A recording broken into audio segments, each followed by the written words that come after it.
Donc je vous invite à la prière.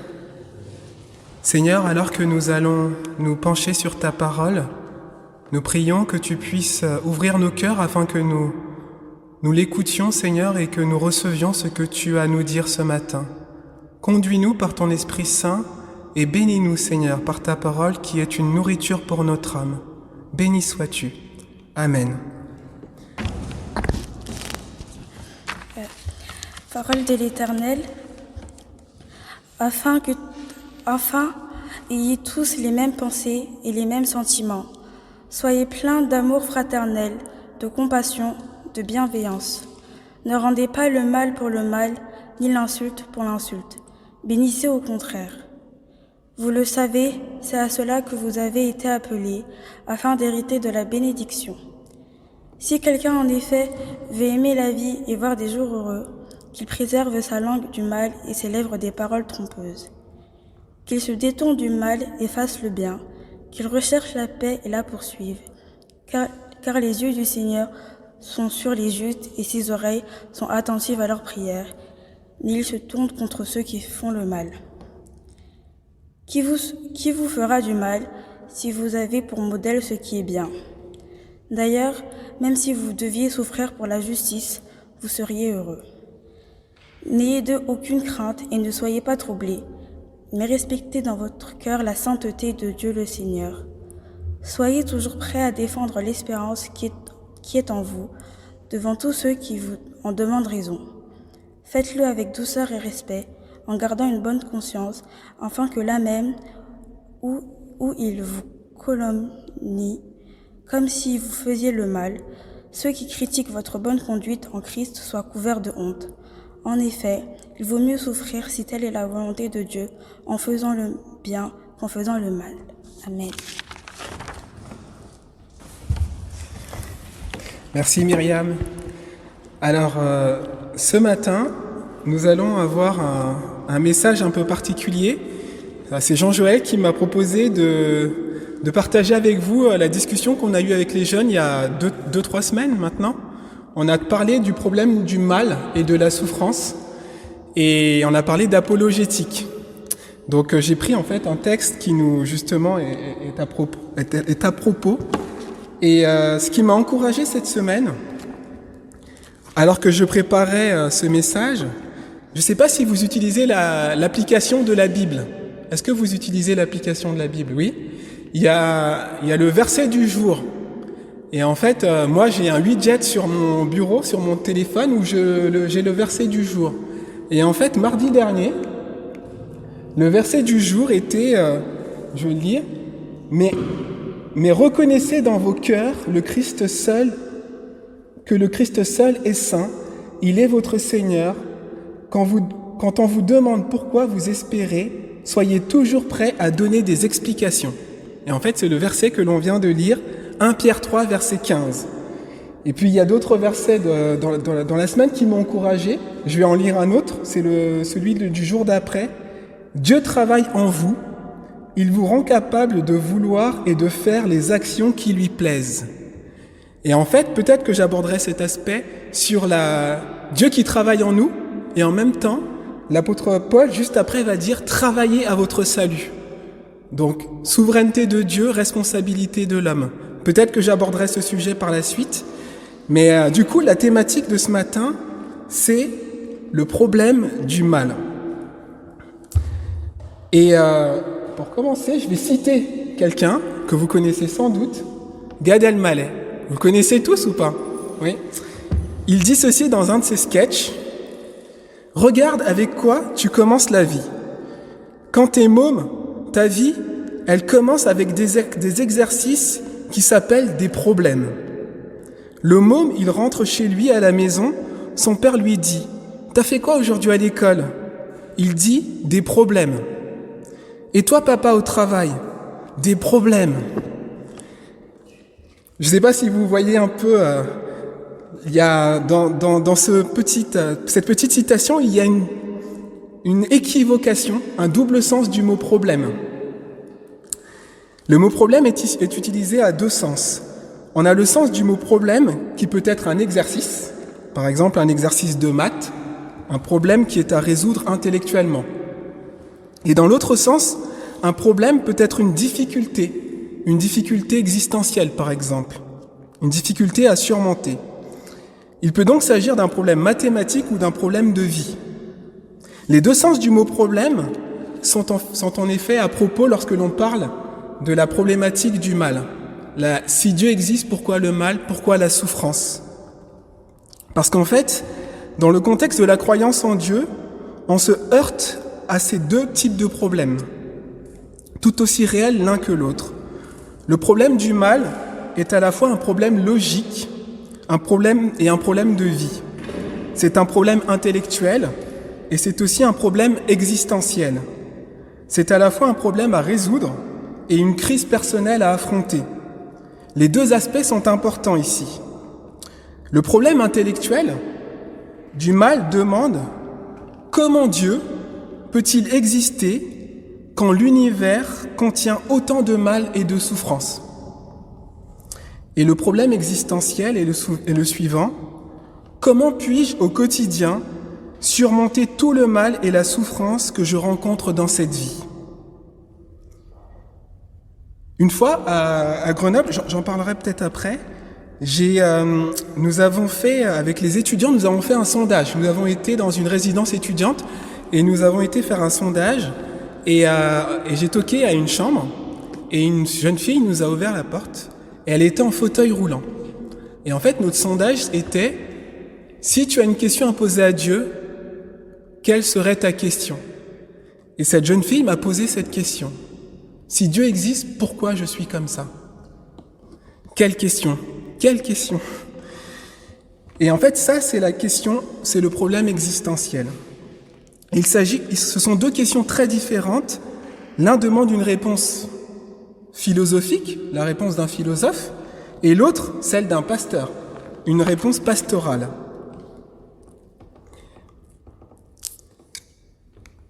Maintenant, je vous parle. Vous connaissez Michel Onfray ou pas? Est-ce que quelqu'un connaît Michel Onfray? Oui. Alors Michel Onfray, c'est un philosophe français qui vit encore de nos jours et qui a écrit beaucoup de livres. Et il dit dans l'un de ses ouvrages, que j'ai ici avec moi, c'est un athée, c'est un philosophe athée. Il a été influencé par Nietzsche, par Albert Camus, par Épicure. Il est très intelligent et cultivé. Moi, j'aime beaucoup l'écouter. Il est intéressant, sauf quand il parle de la Bible. Voilà. Mais il est gauchiste, il est libertaire, il est souverainiste et il est gaulliste. Et il a une analyse très lucide sur le transhumanisme et en fait, l'état de notre société aujourd'hui. Il a vraiment une analyse très très lucide sur ça. Et il dit ceci dans son livre « Traité d'athéologie ». Donc, ouvrage de référence pour les athées. Il dit: les théistes, donc ceux qui croient en un Dieu personnel, les théistes ont fort à faire en termes de contorsion métaphysique pour justifier le mal sur la planète tout en affirmant l'existence d'un Dieu à qui rien n'échappe. Les déistes paraissent moins aveugles, les athées semblent plus lucides. Donc, il nous lance un problème à résoudre, Michel Onfray. Je pose le livre. Et en fait, face à ce problème, quelle doit être la posture du chrétien? Quelle doit être la posture du croyant? C'est un sujet très très très important. Et je l'ai mis. Alors, vous n'allez pas bien voir. Ici, c'est un tableau qui récapitule un peu les questions qu'ont posées les étudiants lorsqu'on a fait des sondages dans toute la France. Des sondages ont été faits à Grenoble, à Compiègne, à Toulouse, à Strasbourg, à Bordeaux. De 2011 à 2015, au total, il y a 1300 étudiants qui ont été sondés. Et si vous aviez une question à poser à Dieu, laquelle serait-elle? Et la question numéro 1 qui ressort le plus souvent, là en rouge, c'est la problématique du mal. Pourquoi tant d'inégalités, de souffrances, de catastrophes dans le monde? Pourquoi tant de souffrances? Si Dieu existe, pourquoi le mal, l'injustice et le malheur? Si Dieu existe, pourquoi la guerre, la misère, la souffrance, le mal? Michel Onfray a raison, et ses étudiants, ils ont raison. Et nous devons, en tant que chrétiens, nous pencher sérieusement sur la question. Et c'est sans aucun doute la raison la plus souvent citée, la plus souvent offerte par un non-croyant contre l'existence de Dieu. Si Dieu existe, pourquoi le mal et la souffrance? Le problème du mal est le plus grand obstacle à la croyance en Dieu. Quelle doit être donc notre posture? Donc nous devons prendre le temps de traiter cette question avec sérieux, parce qu'en fait, lorsque nous avons l'occasion de discuter avec des gens, si nous nous sommes préparés à l'avance, nous pouvons leur proposer des réponses qui peuvent changer leur vie, en fait, qui peuvent totalement les transformer. Et je vous donnerai des témoignages à ce sujet. Donc, quelle posture doit avoir le croyant? Et quelle posture devons-nous avoir face aux autres questions qui nous sont posées? Dieu, la science, l'évolution, la fiabilité de la Bible, l'historicité de Jésus, tout ça, ce sont des questions qui nous sont posées. Alors, la posture que nous devons avoir, et que je tire notamment de tous les philosophes chrétiens, parce qu'il y a des philosophes athées, mais il y a de nombreux philosophes chrétiens, et des penseurs chrétiens de haut niveau, c'est qu'on a de bonnes réponses à donner. On a de très bonnes réponses à donner, et on a de très bons arguments à donner également, en faveur de l'existence de Dieu. Et le texte qui a été lu, le texte de Pierre, 1 Pierre 3, verset 16, verset 15, il nous dit ceci: « Soyez toujours prêts à défendre l'espérance qui est en vous devant tous ceux qui vous en demandent raison. Faites-le avec douceur et respect en gardant une bonne conscience. » L'apôtre Pierre, l'un des 12 apôtres de Christ, sa première épître s'adresse à des chrétiens de l'Asie mineure pour les conseiller et les encourager à tenir ferme face à l'opposition. D'après la tradition, Pierre est mort martyr à Rome.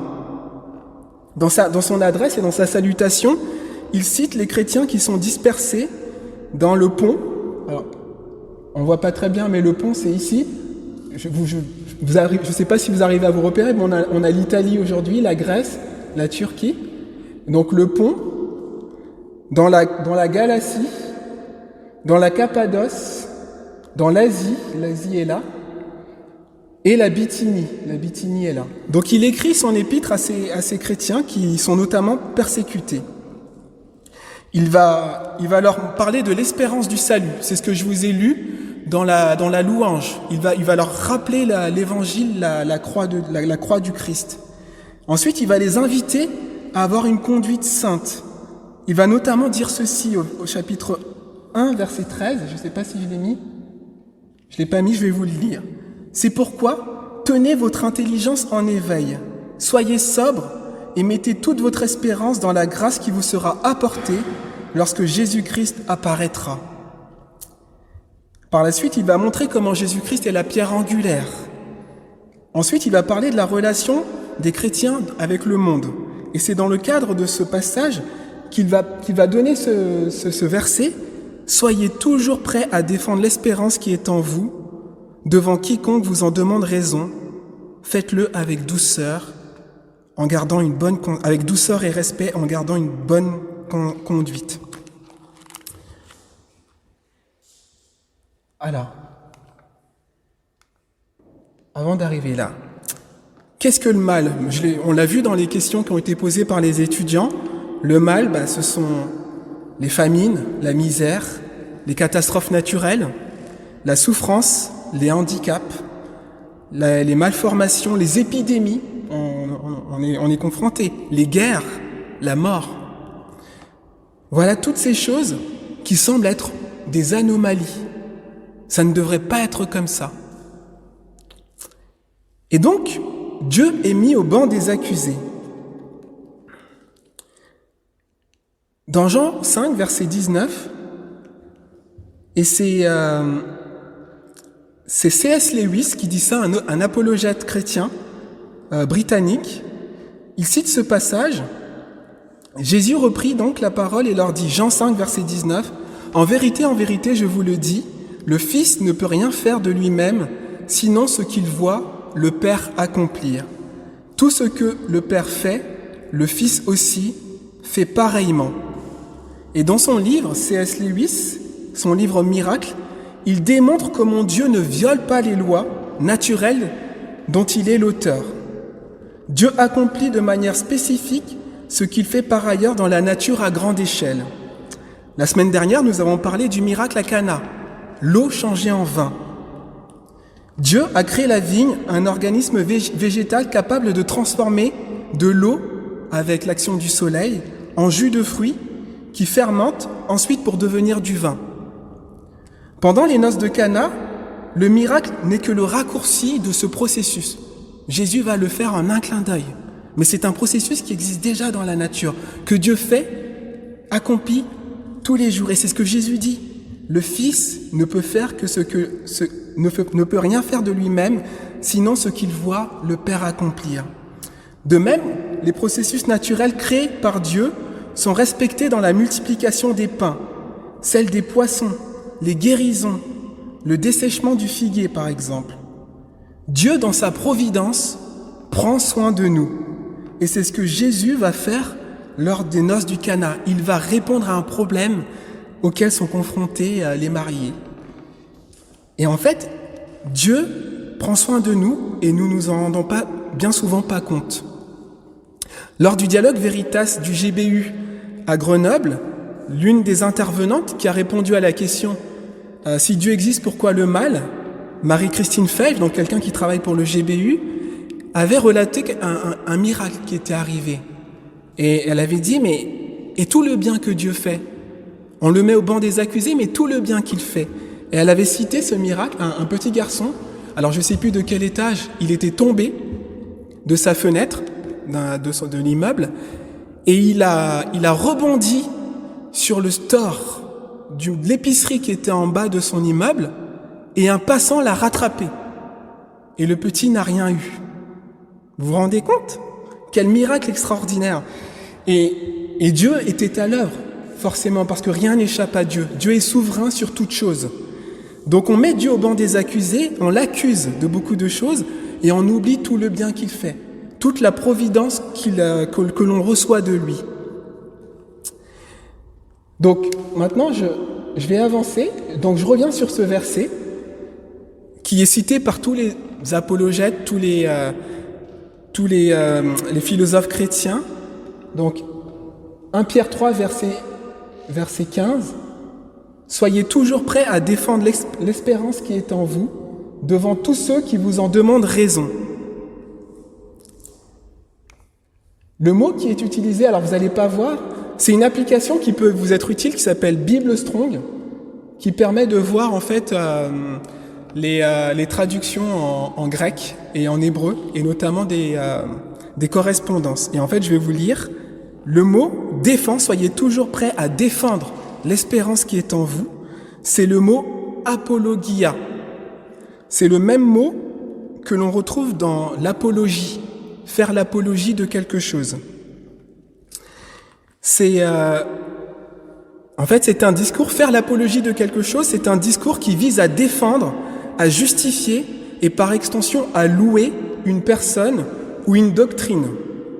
Et c'est de ce mot qu'est dérivé le mot apologétique, les apologètes, qui sont là qui défendent la foi chrétienne. Et il y a un apologète très connu que j'aime beaucoup. Il a un ouvrage de référence qui s'appelle William Lane Craig, c'est un Américain. Et en fait, la plupart des grands philosophes chrétiens et apologètes sont américains. Et William Lane Craig, il a écrit ce livre, La foi raisonnable. Et dans son livre, il définit ce qu'est l'apologétique. Et je voulais vous le lire. Qu'est-ce que l'apologétique ? L'apologétique, du grec apologia, une défense, est une branche de la théologie chrétienne qui cherche à fournir une justification rationnelle des affirmations de la foi chrétienne. L'apologétique est donc en premier lieu une discipline théorique, bien qu'elle ait une application pratique. En plus de servir, tout comme le reste de la théologie en général, à exprimer ce que nous aimons de Dieu, de toute notre pensée, que nous aimons Dieu de toute notre pensée, l'apologétique a pour fonction de montrer aux incroyants la vérité de la foi chrétienne, de confirmer cette foi pour les croyants, et de révéler et d'exposer les connexions entre la doctrine chrétienne et d'autres vérités. En tant que discipline théorique, de fait, l'apologétique n'est pas l'apprentissage de l'art de répondre aux questions ou de débattre, ou même de l'évangélisation, bien que toutes ces choses s'appuient sur la science de l'apologétique et l'appliquent dans la pratique. Voilà, je vais m'arrêter là. Donc l'apologétique, c'est une discipline théorique de la théologie et qui vise à défendre la foi. On a l'apologétique défensive, donc on répond aux questions que nous posent les athées, les incroyants, et l'apologétique offensive, où l'on va en fait à présenter des arguments en faveur de l'existence de Dieu. Je redépose mon livre. Et en fait, donc le mot qui est utilisé par l'apôtre Pierre, apologia, il est utilisé à 8 reprises dans le Nouveau Testament, notamment dans Actes 22, et c'est l'apôtre Paul qui se défend et qui dit ceci. Alors, hommes frères, écoutez ce que j'ai maintenant à vous dire pour ma défense. Le mot apologia, pour ma défense. Dans 1 Corinthiens, il va dire aussi ceci. C'est là ma défense contre ceux qui m'accusent. Apologia, ma défense. Et donc, notre passage en question, soyez toujours prêts à défendre l'espérance qui est en vous. Soyez toujours prêts à défendre, donc c'est apologia.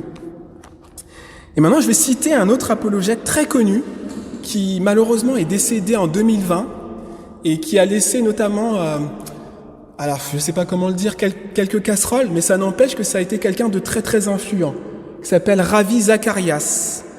C'était un enseignant mondialement renommé, un apologète passionné par l'évangélisation et auteur de nombreux livres, dont le best-seller « L'homme peut-il vivre sans Dieu ?» Il est né en Inde en 1946 dans la région de Delhi. Il a grandi au sein d'une famille anglicane, tout en se déclarant athée. C'est suite au témoignage d'un ami venu le visiter à l'hôpital après une tentative de suicide que le jeune homme de 17 ans se convertit à Jésus-Christ. En 48 ans de ministère, Zacharias s'est rendu dans plus de 70 pays pour encourager les chrétiens à partager les raisons de leur foi avec les sceptiques ou les adeptes d'autres religions et à établir un dialogue fondé sur le respect avec une annonce claire et pédagogique de l'Évangile. Et sa maxime, que j'aime beaucoup, est la suivante. L'apologétique, c'est tailler le buisson du doute pour que le sceptique ait une bonne vue sur la croix de Jésus-Christ. L'apologétique, c'est tailler le buisson du doute pour que le sceptique puisse avoir une bonne vue sur la croix de Jésus-Christ. Donc ce n'est pas l'apologétique qui va convertir quelqu'un, mais ça lui donne l'accès, parce qu'il a un blocage. Si Dieu existe, pourquoi le mal? La science, etc. Et si on arrive à ouvrir cette porte, on peut lui montrer la croix de Jésus-Christ. Et je vais vous parler d'un autre apologète, Alexis Masson, quelqu'un qu'on connaît avec Stéphanie personnellement. C'est un philosophe, un prof de philo d'ailleurs, il est prof de philo aujourd'hui, mais il est chrétien. Et il n'a pas toujours été chrétien. Et en fait, il a rencontré à la fac de Strasbourg, il faisait des études de philo, il a rencontré un chrétien, un étudiant chrétien qui s'appelle Mike, qu'on connaît très bien, c'est un très bon ami à nous. Et en fait, ils ont eu une discussion. Et Alexis, il se disait, mais Alexis qui était athée, il se disait, mais Mike, t'es quelqu'un d'intelligent. Comment tu peux croire en Dieu? Enfin, t'es quelqu'un d'intelligent, quelqu'un de sensé ne peut pas croire en Dieu. Et Mike lui a présenté quelques arguments. Et Alexis a essayé de répondre à ces arguments. Et au fur et à mesure de l'année scolaire qui passait, Mike s'est toujours tenu sur sa position et Alexis a toujours été obligé de s'adapter. Et Alexis s'est dit, bon, la solution ultime pour le détruire, c'est de prendre la Bible et puis de lui montrer toutes les incohérences. Et Alexis a pris la Bible et il a lu la Bible et en lisant la Bible, Dieu l'a touché. Lui qui n'avait pas conscience de ce qu'était le péché, il dit que Dieu, qu'il a ressenti dans son cœur en fait, que Dieu lui parlait en lui disant « Tu es mon fils, tu es pécheur, mais je t'accepte comme mon fils. » Et Alexis s'est converti et aujourd'hui c'est un apologète. Il a même une chaîne YouTube qui s'appelle « Le Dieu de la philo » où il aborde plein de questions très intéressantes. Alors c'est un niveau assez élevé philosophiquement parlant parce que Alexis il se décrit comme rationaliste.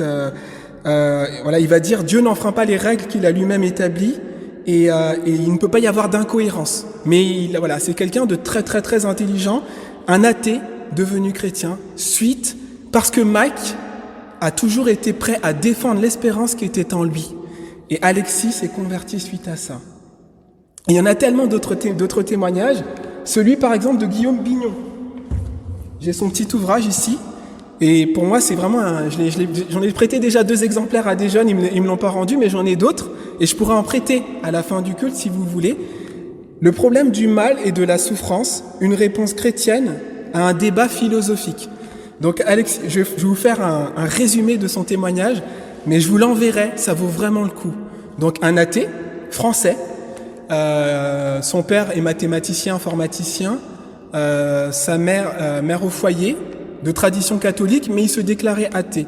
Il a fait ses études, il a eu ses diplômes, et il a eu l'occasion de voyager aux États-Unis. Et bon, c'est un coureur de jupons, sportif, et les circonstances ont fait qu'il s'est retrouvé dans un taxi avec une chrétienne. Et en fait, il a eu un coup de foudre pour cette chrétienne. Et cette chrétienne semblait aussi avoir éprouvé des sentiments pour lui, mais elle lui a dit on ne peut rien faire tant qu'on n'est pas marié, moi je suis chrétienne, etc. Et Guillaume Bignon s'est demandé, lui a dit, mais comment tu peux croire à des sornettes pareilles? Et il s'est mis dans la tête comme objectif de lui présenter des arguments de bonnes raisons pour lesquelles la Bible, la foi en Jésus-Christ, c'est des bêtises. Donc il a commencé son processus et il s'est retrouvé en fait dans une église, et je passe des détails, et en fait il va être touché en allant dans un culte, en voulant sortir précipitamment du culte. Dieu l'a touché et l'a poussé à aller discuter avec le pasteur. Et en fait, en discutant avec le pasteur, il s'est rendu compte en fait que la foi chrétienne était cohérente. Et en commençant à lire la Bible, et en écoutant, alors il le dit dans son témoignage, en écoutant Jésus-Christ, il s'est rendu compte qu'il faisait face à quelqu'un d'exceptionnel en fait. Et ça l'a touché et il s'est converti. Mais je vous partagerai son témoignage, ça vaut vraiment le coup de le lire. Et donc il a écrit ce livre et je m'inspire de certains éléments de son livre. Voilà. Tout à l'heure, je vous parlais de C.S. Lewis, britannique, apologète très connu. Lui, pareil, on aura l'occasion de revenir dessus. C'est celui qui a écrit les Chroniques de Narnia. Il était très proche de Tolkien, celui qui a écrit Le Seigneur des Anneaux. Et lui, il était issu d'une famille chrétienne, mais il s'est un peu éloigné de Dieu. Et en fait, ce qui l'a ramené à la foi, c'est la question du problème du mal. Et notamment, un argument que les chrétiens présentent, c'est l'argument moral. Et si j'ai le temps, j'en parlerai. Sinon, on aura l'occasion d'en parler à un autre moment. Voilà, donc très connu, C.S. Lewis, il a écrit de nombreux livres. J'en ai un, il a écrit le livre Miracle. Je vous ai cité l'histoire du miracle de Cana, où il dit que Jésus fait exactement ce que son Père fait. Il a écrit le livre Dieu au banc des accusés également. Il a écrit plein de livres à succès, un apologète très connu.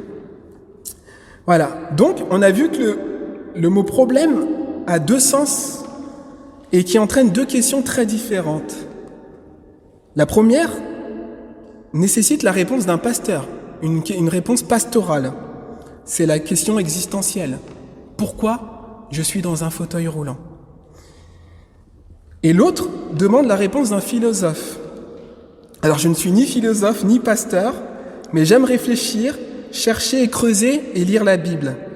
Et comme mon rêve c'est de pouvoir faire un message un jour en 30 minutes, je vais pas m'étendre trop sur le sujet, mais en fait ce que je propose c'est que à l'occasion par exemple d'un cercle d'études bibliques, on pourra creuser le sujet. Là je vais aborder quelques éléments de réponse, mais je pourrais pas aller dans le fond. Et je pense que, et puis je préfère quand il y a un échange, une discussion comme on a fait avec les jeunes. C'était vraiment très très très encourageant. Donc voilà. Donc je vais surtout me cantonner à la question on va dire intellectuelle, mais la question pastorale, elle mérite aussi une réponse. Mais avant d'y aller, il y a un gros attention à avoir. Quand quelqu'un nous pose une question, moi, de par mon expérience, c'est ce que je vous partage, il faut lui demander si cette personne a sérieusement réfléchi à la question. Et il faut prendre le temps de définir les termes, voilà, définir les termes ensemble pour se mettre d'accord sur les définitions des mots, parce que souvent on n'a pas les mêmes définitions, les mêmes concepts. Et surtout, il faut pratiquer l'ironie socratique, c'est-à-dire l'ironie socratique, c'est de loin la méthode la plus efficace. N'essayez pas de convaincre quelqu'un, mais posez-lui des questions. Posez-lui des questions. Demandez-lui, qu'est-ce que tu entends par souffrance? Qu'est-ce que tu entends par Dieu? Faites une écoute active. Reformulez ces phrases. C'est vraiment la meilleure posture à avoir. Et par contre, si vous faites face à quelqu'un qui fait preuve de malhonnêteté intellectuelle, et moi j'en ai connu beaucoup, qui vont dire, voilà, si Dieu existe, et en fait, ils sont pas du tout intéressés par la question de l'existence de Dieu. Ne perdez pas trop votre temps avec ces personnes-là. Mais priez pour elles, que Dieu les touche. Alors, une réponse pastorale, alors je pense que Jean-Joël aurait beaucoup plus d'éléments à apporter, mais on peut regarder à ce que la Bible nous dit. Et comme je l'ai dit aux jeunes, on a les 3 J.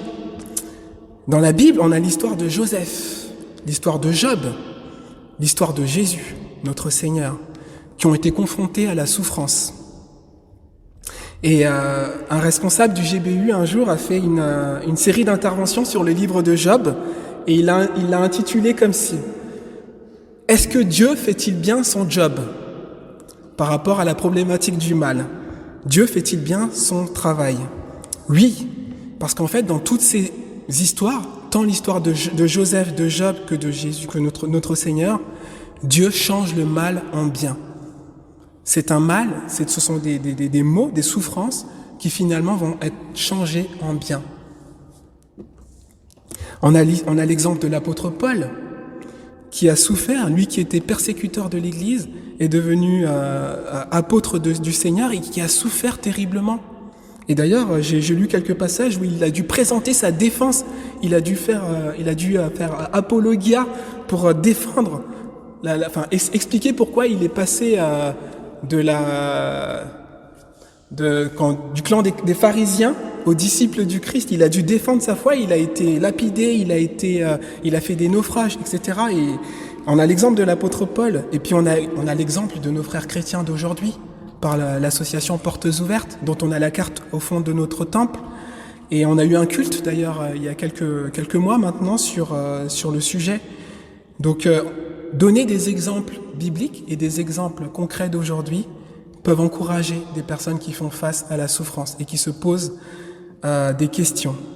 Et vous pouvez aussi partager des témoignages, votre propre témoignage, mais par exemple le témoignage de personnes que vous connaissez.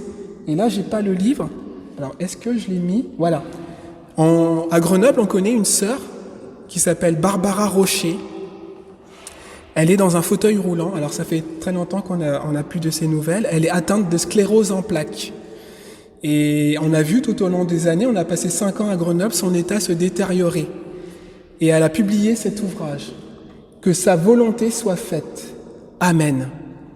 Où elle montre comment sa foi l'aide à affronter cette terrible épreuve dans sa vie.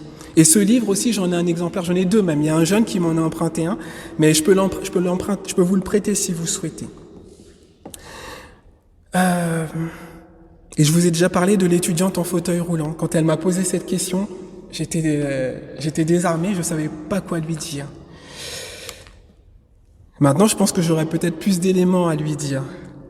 Donc maintenant, je vais passer à la partie, on va dire, un peu plus intellectuelle, le problème intellectuel. Et ça, c'est un dessin d'Alain Auderset où il est dit, c'est deux personnes dans un avion, deux personnes notamment en habit de militaire. Il y en a, le premier dit, si Dieu existait, il n'y aurait pas de guerre. Et l'autre lui répond, tu oublies un détail, Bob. C'est nous qui larguons des bombes, pas lui. Hop. C'est nous qui larguons des bombes, pas lui. Le problème intellectuel de la souffrance, c'est un vrai puzzle, c'est un problème à résoudre.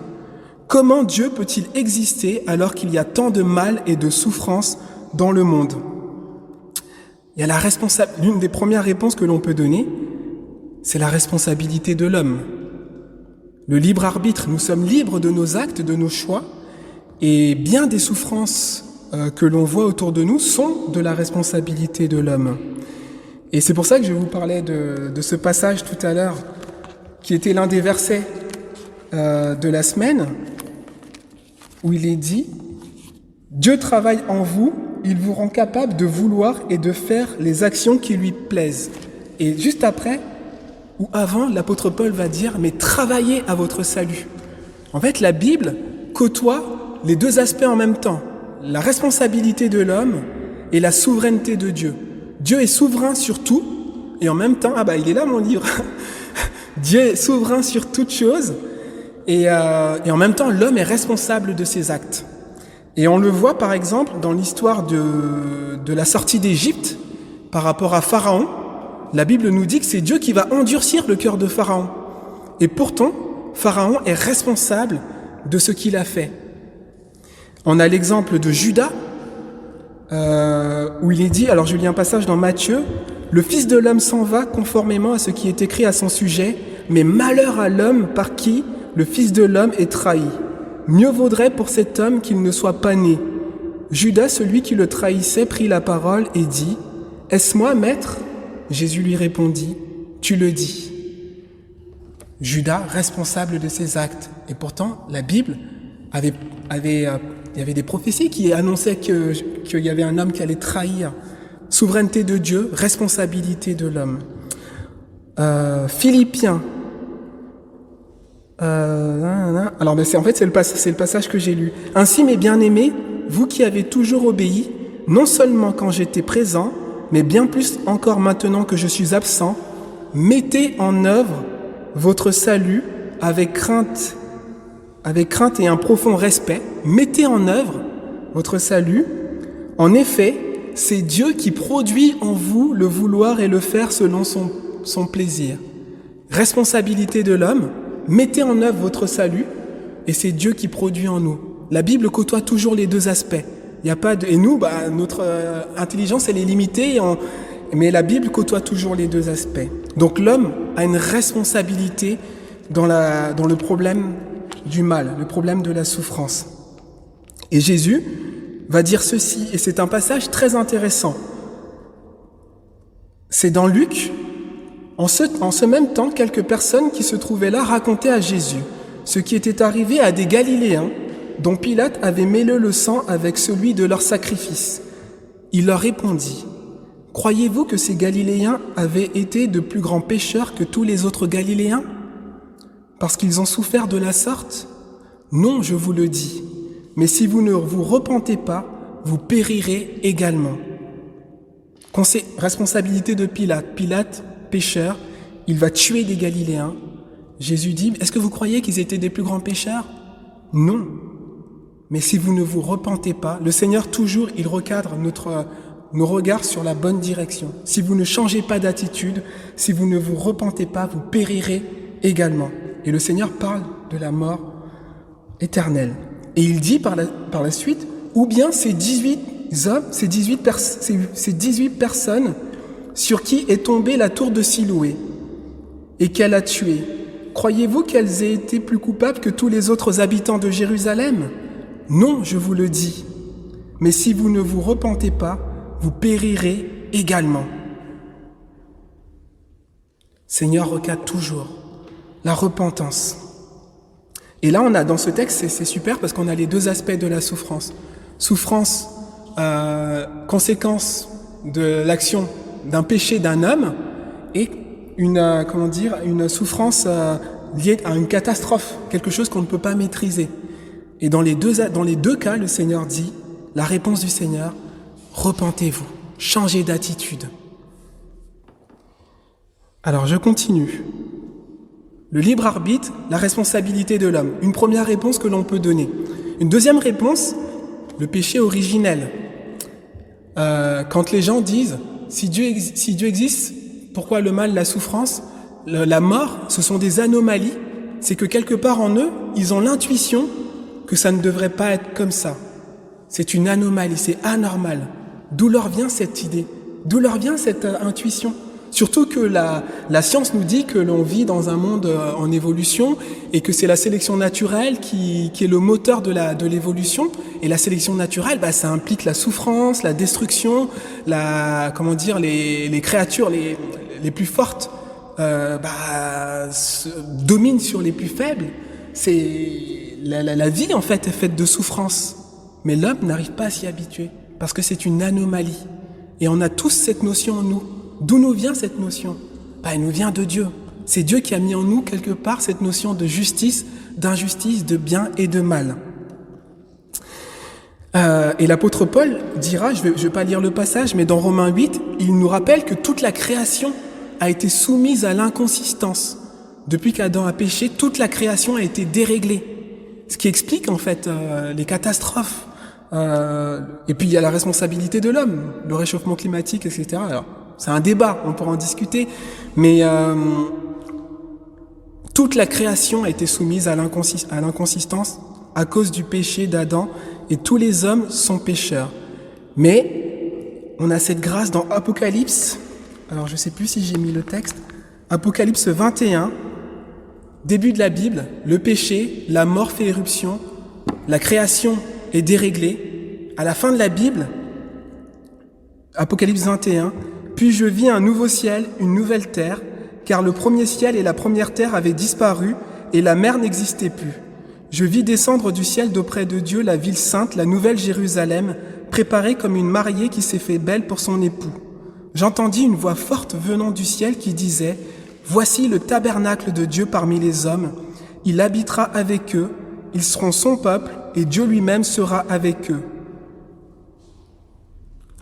Il essuiera toutes les larmes de leurs yeux, la mort ne sera plus, il n'y aura plus ni deuil, ni cri, ni douleur, car ce qui existait avant avait disparu. » La Bible raconte comment Dieu veut résoudre le problème du mal. Adam a péché, Dieu a appelé un homme, Abraham, et il a lancé le plan du salut. Et la rédemption a été effectuée par notre Seigneur Jésus-Christ, en qui nous sommes pardonnés, et un jour nous avons cette espérance de le voir, comme on l'a lu tout à l'heure, lorsque Jésus-Christ apparaîtra, alors notre salut sera pleinement effectif. Et on a cette assurance qu'un jour, plus de larmes, plus de souffrance, plus de mort. Donc tout cela sera réglé, le problème du mal sera réglé, effacé, une bonne fois pour toutes. Donc le péché originel. Maintenant, on peut aussi se questionner sur l'existence du mal. Est-ce que le mal existe ? Qu'est-ce que le mal ? Qui est le diable ? Est-ce que le mal, ce n'est pas l'absence de bien ?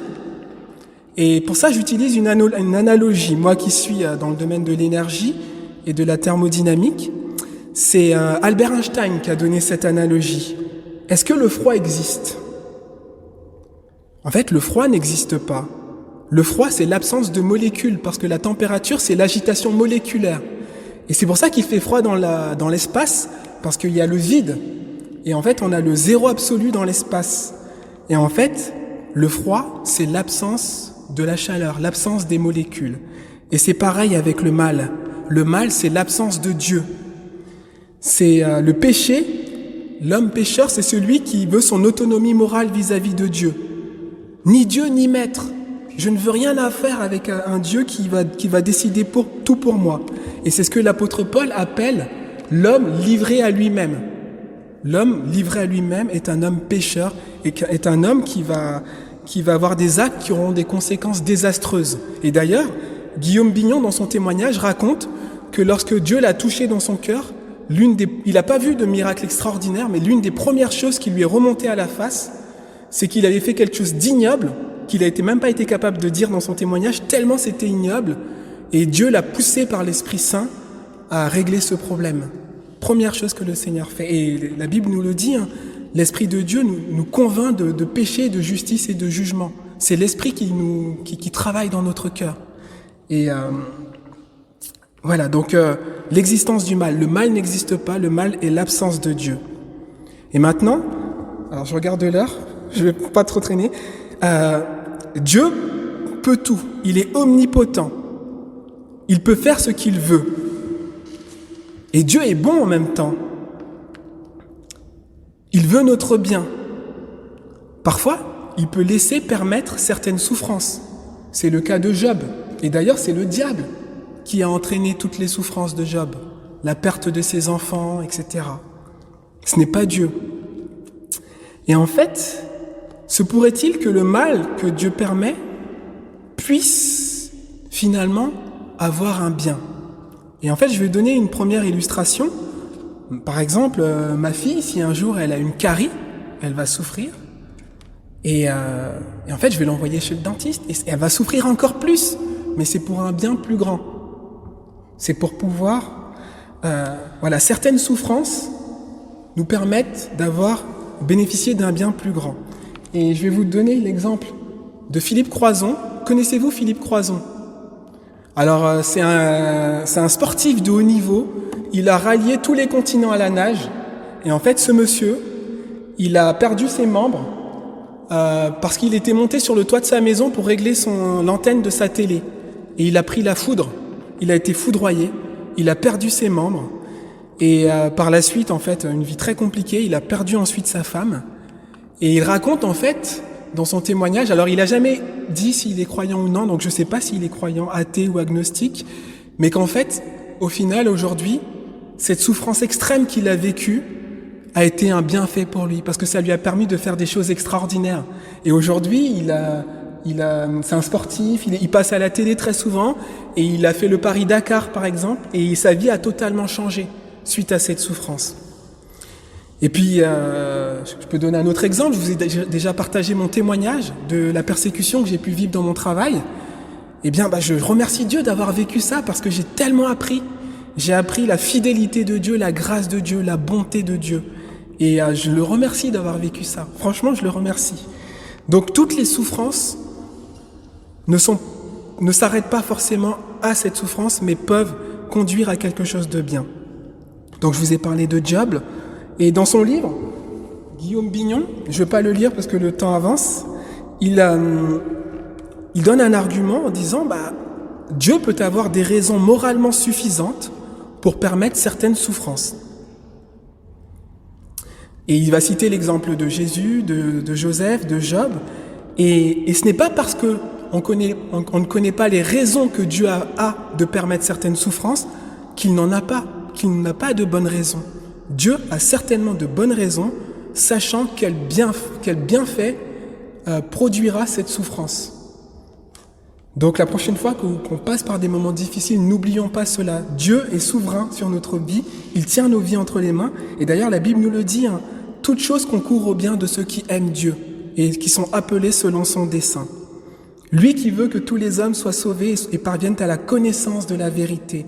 Dieu maîtrise toutes choses, il est souverain. C'est comme le plus grand joueur d'échecs, Dieu voit tous les coups à l'avance. Il voit tout à l'avance, donc il sait parfaitement ce qui va arriver.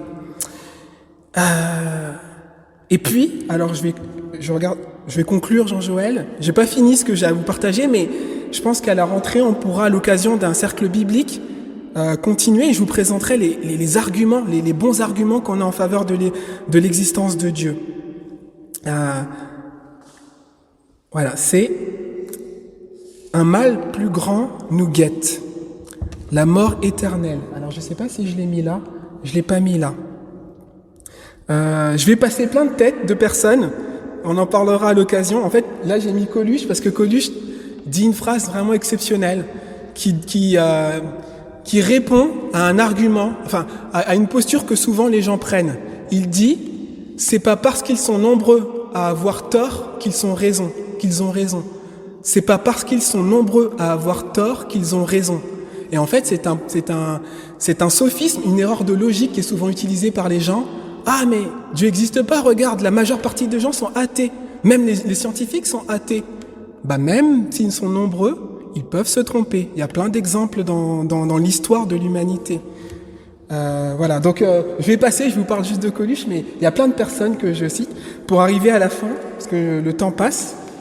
Je regarde juste s'il ne faudrait pas que Nietzsche, vous connaissez Nietzsche, philosophe athée, qui a dit « Dieu est mort ». Alors nous au GBU, on avait une affiche avec un mur où il était tagué « Dieu est mort », signé Nietzsche, et en dessous, Nietzsche est mort, signé Dieu. C'était... voilà. Jean-Paul Sartre, athée.